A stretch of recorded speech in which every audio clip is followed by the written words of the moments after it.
আজ ত্রিপুরা প্রদেশ বিজেপির কার্যালয়ে গুরুত্বপূর্ণ বৈঠক অনুষ্ঠিত হয়। উপস্থিত ছিলেন বিজেপি উত্তর পূর্বাঞ্চলের কোঅর্ডিনেটর সম্বিত পাত্রা, ত্রিপুরার প্রভারী ডাক্তার রাজদীপ রায় সহ বিভিন্ন বিধায়ক বিধায়িকা থেকে শুরু করে বিজেপি রাজ্য নেতৃত্বদের নিয়ে এই অনুষ্ঠিত হয় বৈঠক। বৈঠকের মূল বিষয়বস্তু ছিল আসন্ন নির্বাচন সহ রাজ্য রাজনীতির পরিস্থিতি নিয়ে আলোচনা। পাশাপাশি লৌহ মানব সর্দার বল্লভভাই প্যাটেলের জন্মদিনকে সামনে রেখে বিভিন্ন কর্মসূচি হাতে নেওয়া হবে বলে জানালেন বিজেপি রাজ্য সভাপতি রাজীব ভট্টাচার্য।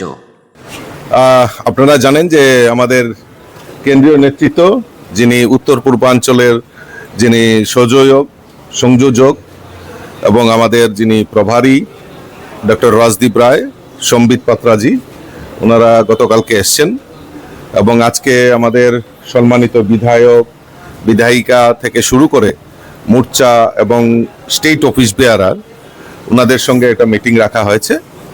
এই মিটিংয়ের মূল বিষয়বস্তু হচ্ছে যে আমরা আগামী দিন আমাদের দেশের যশস্বী প্রধানমন্ত্রী উনি আহ্বান করেছেন যে হর ঘর স্বদেশী, ভোকাল ফর লোকাল, এই কর্মসূচি আমরা বাস্তবায়ন করছি। আর 31শে অক্টোবর আমাদের লৌহ পুরুষ সর্দার বল্লভভাই প্যাটেলজির জন্মজয়ন্তী, আমরা 150 বছর আমরা জন্মজয়ন্তী উদযাপন করব। সেই উপলক্ষে আমরা রান ফর ইউনিটি যে কর্মসূচি, সেগুলি বাস্তবায়ন হবে সারা ভারতবর্ষের সঙ্গে ত্রিপুরা রাজ্য।